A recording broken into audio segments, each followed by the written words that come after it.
ചില കാര്യങ്ങളിലെങ്കിൽ പോലും തന്നെ ഒരു വിട്ടുവീഴ്ചയ്ക്കോ ഒന്നും തന്നെ സർക്കാർ തയ്യാറാത്ത സമീപനം എങ്ങനെയാണ് ഈ സമരത്തിൽ? 22 വർഷമായി ആശാപ്രവർത്തകർ ഇവിടെ വെയിലും മഴയും മഞ്ഞും കൊണ്ട് സമരം നടത്തുകയാണ്. പക്ഷേ ഒരു തൊഴിലാളി വർഗത്തിന്റെ പാർട്ടിയുടെ ആളുകൾ ഇത് കണ്ടിട്ടില്ല ഇതുവരെ. ഈ സ്ത്രീകൾ ഇങ്ങനെ സമരം നടത്തുന്നത് ഈ നാട്ടിലെ 26,000 തൊഴിലാളികളെ പ്രതിനിധീകരിച്ചുള്ള ഒരു വിഭാഗമാണ് ഇവിടെ. പക്ഷേ ആ സമരത്തിനെ അപഹസിക്കാനും പരിഹസിക്കുവാനാണ് ഒരു തൊഴിലാളി വർഗ സർക്കാർ തയ്യാറായിരിക്കുന്നത് എന്നതാണ് ഇവിടെ ഏറ്റവും പ്രധാനം. നിങ്ങൾ എങ്ങനെ തൊഴിലാളി വർഗമായി, നിങ്ങൾ എങ്ങനെ ഇടതുപക്ഷമായി എന്ന ചോദ്യമാണ് ഏറ്റവും പ്രസക്തം. അന്നും 2014 ഇവർ സമരം ചെയ്തിരുന്നു CPM. അന്നിവിടെ കേന്ദ്ര ഗവൺമെന്റ് ഉണ്ടായിരുന്നു. എന്തേ അന്ന് ആവിയായി പോയിരുന്നു? അവർ പറയുന്നത് 100 കോടി രൂപയോളം ഇതുമായി ബന്ധപ്പെട്ട് വിഹിതം ലഭ്യമാകാനുണ്ട്. അത് സമയബന്ധമായി നൽകാത്തത് കൊണ്ടാണ് ഇത്തരത്തിൽ ഇത് വൈകുന്നതെന്നുള്ള കാര്യമാണ്. അല്ല, സമയം അത് വാങ്ങിയെടുക്കേണ്ട ഉത്തരവാദിത്തം ആർക്കാണ്? അത് ഇവർ പറയുമ്പോഴാണോ ഇത് പറയുന്നത്? എല്ലാ സംഗതി പറയുമ്പോഴും ഇവർ കേന്ദ്ര ഗവൺമെന്റിന് വിഹിതമുണ്ട് എന്നാണ് പറയുന്നത്. അത് വാങ്ങിയെടുക്കട്ടെ, ആ കേന്ദ്ര ഗവൺമെന്റ് കൊടുക്കണം. അതിലൊന്നും നമുക്ക് തർക്കമില്ല. അതിനെതിരെ കേന്ദ്രത്തിനെതിരെയും കൂടി ഞങ്ങൾ ശക്തമായിട്ട് പറയുന്നുണ്ട്. കേന്ദ്ര ഗവൺമെന്റ് ഈ വിഷയത്തിൽ 60% കൊടുക്കേണ്ടത് അവർ തന്നെയാണ്. അവർ തീർച്ചയായിട്ടും ഈ വിഷയത്തിൽ വലിയ നിലപാടെടുക്കേണ്ടതായിട്ടുണ്ട്. അതോടൊപ്പം ഓണറേറിയം വർദ്ധിപ്പിക്കാൻ സംസ്ഥാന സർക്കാരിന് സാധിക്കും. അത് ചെയ്യണം. പിരിഞ്ഞു പോകുമ്പോൾ ഇവർക്കൊരു ആനുകൂല്യം, തൊഴിലാളികളായിട്ട് ഇവരെ പരിഗണിക്കണം. ആ പരിഗണിക്കുക എന്നുള്ളതാണ് ആവശ്യം. തീർച്ചയായും അത് തന്നെയാണ് MLA അടക്കം പറയുന്നത് പോലെ തന്നെ വലിയ പിന്തുണയുണ്ട്.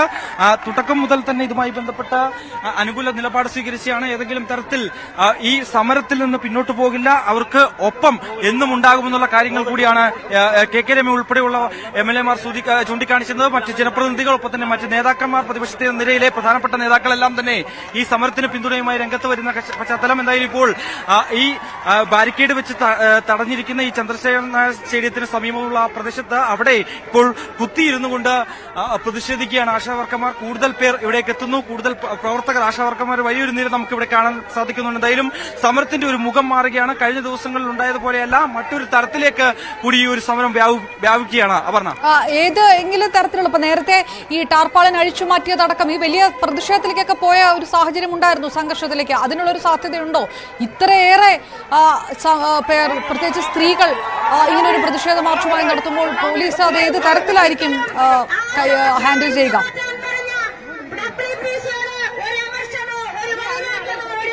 തീർച്ചയായും സ്വാഭാവികമായും വനിതാ പ്രവർത്തകർ തന്നെയാണ്. അതുകൊണ്ട് തന്നെ വനിതാ പോലീസ് ഉദ്യോഗസ്ഥർ ഒരു വലിയ നിര നമുക്കിവിടെ കാണാൻ സാധിക്കുന്നുണ്ട്. സെക്രട്ടേറിയറ്റിന് മുന്നിലും സമാനമായ രീതിയിലുള്ള സുരക്ഷയായിരുന്നു ഏർപ്പെടുത്തിയിരുന്നത്. ഏതെങ്കിലും തരത്തിലൊരു സംഘർഷാവസ്ഥയിലേക്ക് കാര്യങ്ങൾ പോയാൽ അത് തടയുന്നതിന് വേണ്ടിയുള്ള എല്ലാ ക്രമീകരണങ്ങളും ഏർപ്പെടുത്തുകയും ചെയ്തിട്ടുണ്ട്. ബാരിക്കേഡുകൾ അടക്കം സജ്ജമാക്കിയിട്ടുണ്ട്. പക്ഷേ നമുക്കറിയാം, സാധാരണഗതിയിൽ ഇത്തരത്തിലൊരു മാർച്ച് നിയമസഭയ്ക്ക് മുന്നിലേക്ക് വരികയാണ് എങ്കിൽ അത് സ്വാഭാവികമായും ബാരിക്കേഡുകൾ വെച്ച് തടയാറുണ്ട്. അവിടെ ജലപീരങ്കി അടക്കമുള്ള മറ്റ് നടപടിക്രമങ്ങളിലേക്കടക്കം പോലീസ് കടക്കാറുണ്ട്. പക്ഷേ അത്തരത്തിലൊരു പശ്ചാത്തലം നിലവിലില്ല എന്നുള്ളത് തന്നെയാണ്. ഏതെങ്കിലും തരത്തിൽ ഒരു അക്രമ സംഭവങ്ങളിലേക്ക് പോകുമോ എന്നുള്ള കാര്യങ്ങൾ കൂടി പോലീസ് പരിശോധിക്കുന്നു. എന്തായാലും നേരത്തെ നമുക്കറിയാം, നമ്മൾ തന്നെ പുറത്തുവിട്ട ചില വാർത്തകൾ ഉണ്ടായിരുന്നു. ഇവരുടെ ഗ്രൂപ്പുകളിൽ, ഇവരുടെ വാട്സാപ്പ് ഗ്രൂപ്പുകളിൽ ചില പ്രതികരണങ്ങൾ വന്നതായിട്ടുണ്ടായിരുന്നു. അതിന്റെ സ്ക്രീൻഷോട്ടുകൾ പ്രചരിക്കുകയും ചെയ്തിരുന്നു വ്യാപകമായി. അതായത് സംഘർഷത്തിലേക്ക് കാര്യങ്ങൾ പോയാൽ മാത്രമേ, അതായത് ഇന്ന് ഇങ്ങോട്ടേക്ക് നടത്തിയിരിക്കുന്ന ഈ മാർച്ച് ഒരു സംഘർഷത്തിലേക്ക് പോയാൽ മാത്രമേ സർക്കാരിന്റെ കണ്ണു തുറക്കൂ, എങ്കിൽ മാത്രമേ അവർ ഭയപ്പെടൂ എന്നുള്ളടക്കമുള്ള ചില സ്ക്രീൻഷോട്ടുകൾ കൂടി വ്യാപകമായി പ്രചരിച്ചിരുന്നു. പക്ഷേ അതവർ പൂർണ്ണമായും തള്ളുകയാണ്. അത്തരത്തിലുള്ള ചാറ്റോ എല്ലാം തന്നെ പുറത്തു വന്നിട്ട് അങ്ങനെ തങ്ങളുടെ ഗ്രൂപ്പിൽ ചർച്ച ചെയ്തിട്ടില്ല, അത്തരത്തിലൊരു വിഷയം ചർച്ച ചെയ്തിട്ടില്ല എന്ന് കൂടിയാണ്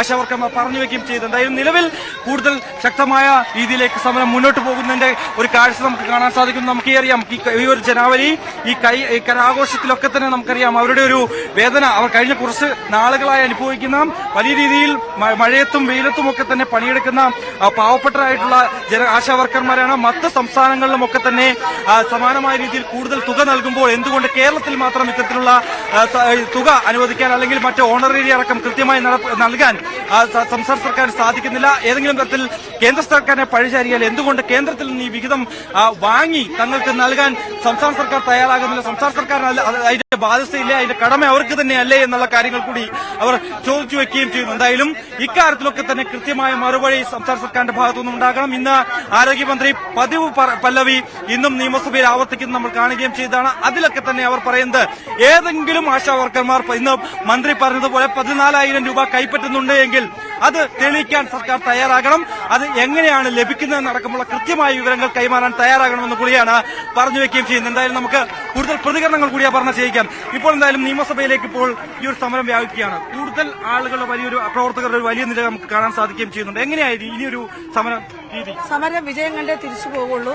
ഞങ്ങളെ ആക്ഷേപിച്ചതിനും അധിക്ഷേപിച്ചതിനും ധിക്കാരം പറഞ്ഞതിനും ഞങ്ങളെ ഇല്ലാതാക്കാൻ ശ്രമിച്ചുള്ളൊരു മറുപടിയാണ് ഈ സമരം എന്ന് പറയുന്നത്. ആളുകൾ ഇനിയും വന്നുകൊണ്ടിരിക്കുകയാണ്. ഇതെല്ലാം ആശാവർക്കർമാരാണ്. എവിടെ നിന്നും ഞങ്ങൾ ഇറക്കുമതി ചെയ്ത ആളുകളല്ല. അതാണ് ഈ വികാരം കാണുന്നത്. കൂടുതൽ പിന്തുണ കൂടി ഏറുകയാണ്. ഇപ്പോൾ UDF പിന്തുണ വരുന്നു. പ്രതിപക്ഷ നേതാവ് ഉൾപ്പെടെയുള്ളവർ ഈ ഐക്യദാർഢ്യവുമായി രംഗത്ത് വരികയും ചെയ്യുന്നു. അത്തരത്തിൽ പ്രതിപക്ഷ നിരയിൽ നിന്നൊരു പിന്തുണ വരുമ്പോൾ ഈ സമരത്തിന്റെ ഒരു മുഖം തന്നെ മാറുകയാണ്. കേരളത്തിലെ മുഴുവൻ മനുഷ്യരും ഞങ്ങളെ പിന്തുണയ്ക്കുകയാണ്. മനുഷ്യത്വമുള്ള മുഴുവൻ ആളുകളും ഞങ്ങളെ പിന്തുണയ്ക്കും. ഇനി ഏതെങ്കിലും തരത്തിലൊരു ചർച്ചയ്ക്ക് സ്കോപ്പ് ഉണ്ടെന്ന് കരുതുന്നുണ്ടോ? തീർച്ചയായിട്ടും ചർച്ച ചെയ്യണമല്ലോ. കാരണം ഇത് ജനാധിപത്യപരമായി തെരഞ്ഞെടുക്കപ്പെട്ട ഗവൺമെന്റ് അല്ലേ. ഞങ്ങൾ വളരെ സമാധാനപരമായി ചെയ്യുന്ന സമരമാണ്. തീർച്ചയായിട്ടും ചർച്ച ചെയ്തേ മതിയാവുള്ളൂ. പരിഹരിക്കണം. ഇന്നും ആരോഗ്യമന്ത്രി ഈ വിഷയവുമായി ബന്ധപ്പെട്ട് ഭരണപക്ഷത്തിൽ നിന്നുള്ള MLA തന്നെ ഈ ഒരു വിഷയം ശ്രദ്ധയ്ക്കലായി മന്ത്രിക്ക് മുന്നിലേക്ക് വരുന്നു. മന്ത്രി സ്വാഭാവികമായി മറുപടി പറയുന്നു.